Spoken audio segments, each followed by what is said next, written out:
Hi friends, मैं गजेंद्र कुमार त्रिपाठी एक बार फिर से आप सभी का अपने YouTube channel green village academy में बहुत बहुत स्वागत करता हूं। आज मैं आप सबके लिए साहित्य अकादमी पुरस्कार टॉपिक को लेकर आया हूं, जो साहित्य के क्षेत्र में दिया जाता है। यह class TET, CTET, super TET, KVS and UPSI के लिए स्पेशल रूप से दी जा रही है। क्लास को स्टार्ट करते हैं। साहित्य अकादमी पुरस्कार भारत में सबसे पहला बॉक्स आप देखिए रेड बॉक्स पे। साहित्य अकादमी पुरस्कार भारत में साहित्य के क्षेत्र में दिया जाने वाला प्रतिष्ठित पुरस्कार है। यह साहित्य के क्षेत्र में प्रतिवर्ष प्रदान किया जाता है। ब्लैक बॉक्स पे देखिए ज्ञानपीठ पुरस्कार। देखिए साहित्य के क्षेत्र में जो सबसे बड़ा पुरस्कार होता है वो ज्ञानपीठ पुरस्कार होता है। तो ब्लैक बॉक्स पे आप देखिए ज्ञानपीठ पुरस्कार के बाद दिया जाने वाला यह सबसे बड़ा साहित्य पुरस्कार है। कौन सा? साहित्य अकादमी पुरस्कार। किसके बाद? ज्ञानपीठ पुरस्कार के बाद दिया जाने वाला यह सबसे बड़ा साहित्य।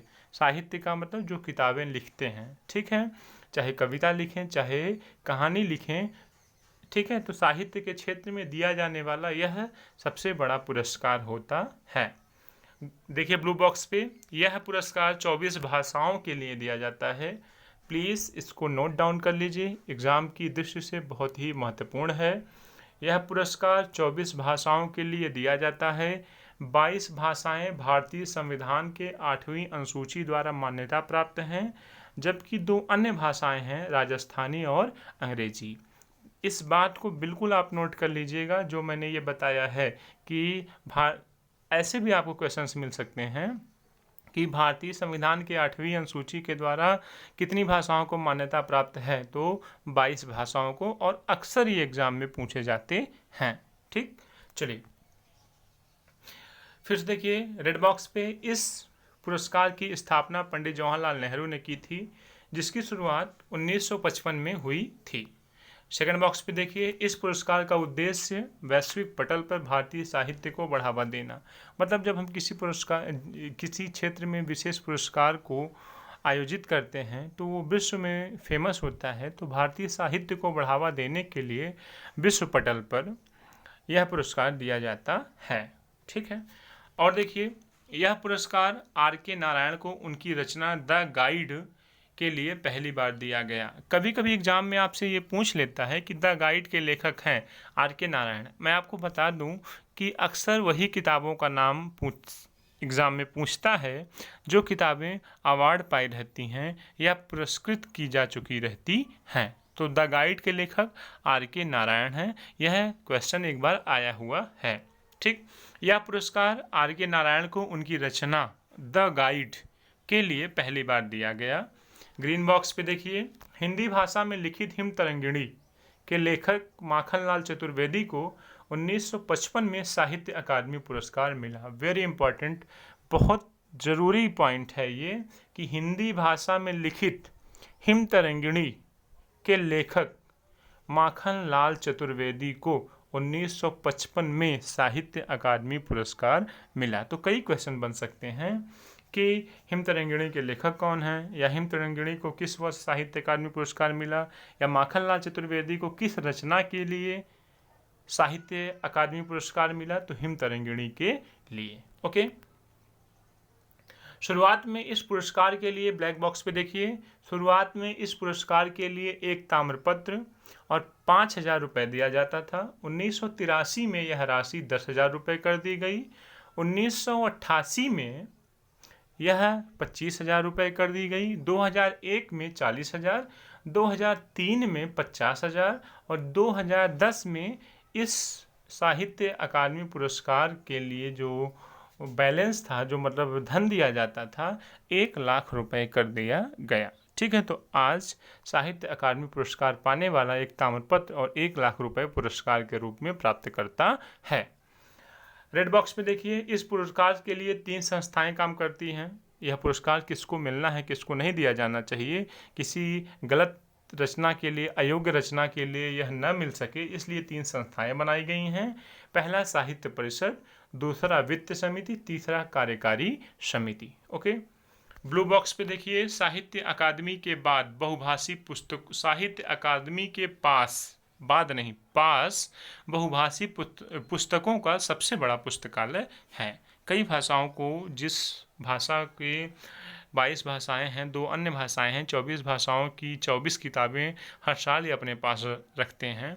और इतना ही नहीं, जो किताब पुरस्कृत की जाती है, जैसे कोई हिंदी की किताब पुरस्कृत की गई तो वो कई भाषाओं में अनुवादित की जाती है, जो साहित्य अकादमी के पुस्तकालय में मिल जाती है आसानी से।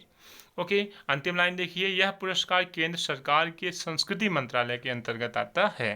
Please note down this point. Okay, यह पुरस्कार केंद्र सरकार के संस्कृति मंत्रालय, किस मंत्रालय के अधीन? संस्कृति मंत्रालय के अधीन आता है। यह पुरस्कार कौन देता है? केंद्र सरकार, राज्य सरकार नहीं देती है। ठीक,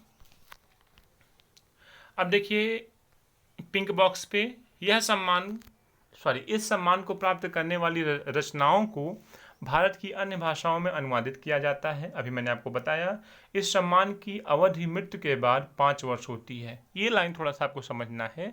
जैसे कोई लेखक है, एक ऐसी रचना लिख के मर गया जो साहित्य अकादमी पुरस्कार पाने योग्य है, लेकिन वो, जैसे कोई 2010 में मरा तो 2015 के अंतर्गत अगर वो समाज में आ गई या 3 संस्थाओं के पास वो किताब या पुस्तक पहुंच गई तो ही साहित्य अकादमी पुरस्कार दिया जाएगा, 5 साल के बाद नहीं दिया जाएगा। ठीक है, तो लेखक के मरने के 5 साल बाद तक उसकी रचना को साहित्य अकादमी पुरस्कार दिया जा सकता है, 5 साल के बाद नहीं दिया जाएगा।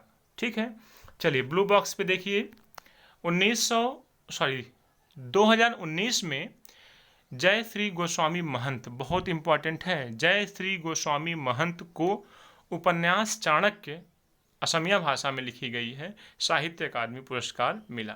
ध्यान दीजिएगा, जय श्री गोस्वामी को चाणक्य नाम की एक उपन्यास लिखे थे, जो किस भाषा में थी? असमिया भाषा में, असम की भाषा है असमिया, के लिए साहित्य अकादमी पुरस्कार मिला। मैंने बताया आपको कि 24 भाषाएं हैं, है ना, 24 भाषाओं के लिए हर साल दिया जाता है, किस भाषा के लिए कौन सी रचना है। ठीक, देखिए आगे बढ़िए, शशि थरूर को एन एरा ऑफ डार्कनेस के लिए यह पुरस्कार मिला। 2019 में शशि थरूर को, इंग्लिश के लेखक हैं, एन एरा ऑफ डार्कनेस के लिए साहित्य अकादमी पुरस्कार दिया गया। नंद किशोर आचार्य को छिलते हुए अपने को, जो हिंदी भाषा में है, इसके लिए दिया गया।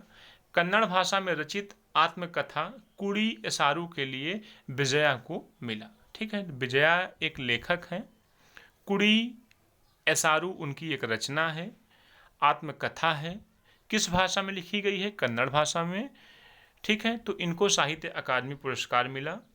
छीलते हुए अपने को, यह एक कविता है। ठीक है, किसने लिखा है? नंद किशोर ने। इन्हें साहित्य अकादमी पुरस्कार मिला है इस रचना के लिए। ठीक, an era of darkness Shashi Tharoor ने लिखा है इंग्लिश में, इसे इस रचना के लिए साहित्य अकादमी पुरस्कार मिला है। असमिया भाषा में चाणक्य उपन्यास लिखे हैं जय श्री गोस्वामी महंत, उनको 2019 में साहित्य अकादमी पुरस्कार मिला है। ओके, चलिए 1962 में, सबसे अंतिम लाइन देखिए, 1962 में यह पुरस्कार किसी को नहीं दिया गया था। 1962 में यह पुरस्कार नहीं दिया गया था किसी भी व्यक्ति को। चलिए अब देखिए कुछ इम्पॉर्टेंट रचनाएं जिनके लिए साहित्य अकादमी पुरस्कार दिया गया है। सबसे पहला 1955 में, लेकिन ये रचनाएं केवल हिंदी की हैं, इस बात को ध्यान रखिएगा। हिंदी के लिए केवल ये रचनाएं हैं, मतलब हिंदी भाषा की ही रचनाएं हैं ये केवल, जो मैंने ब्लू बॉक्स पे लिखा है। ठीक है, क्योंकि आप हिंदी के पेपर देने जाएंगे, TET, CTET, super TET, तो दूसरी भाषा का भी पूछ सकता है। मैं ये नहीं कह रहा हूँ कि दूसरी भाषा का नहीं पूछ सकता, लेकिन हिंदी के पार्ट में हिंदी के ही क्वेश्चन ज़्यादा पूछे जाते हैं। ठीक, अब देखिए हिम तरंगिणी कविता माखनलाल चतुर्वेदी, किसने लिखा? माखनलाल चतुर्वेदी ने। क्या नाम है कविता का? हिम तरंगिणी। 1955 में साहित्य अकादमी पुरस्कार मिला। ठीक है, पद्मावत संजीवनी व्याख्या वासुदेव शरण अग्रवाल को मिला। बुद्ध धर्म दर्शन के लिए आचार्य नरेंद्र देव को। मध्य एशिया का इतिहास राहुल सांस्कृत्यायन को। एक चीज़ और आप ध्यान दीजिए कि इसमें आप थोड़ा सा एक्स्ट्रा बनिए, आपको रचनाएं भी तैयार हो रही हैं, ठीक है। आपको अच्छी अच्छी रचनाएं भी लेखकों की तैयार हो रही हैं। मान लीजिए साहित्य अकादमी से क्वेश्चन न पूछे तो ये भी पूछ सकता है कि मध्य एशिया का इतिहास नामक रचना किसकी है, 4 लोगों का नाम दिया रहेगा, उसमें से एक राहुल सांस्कृत्यायन भी होंगे जो आपको टिक करना है, ठीक है।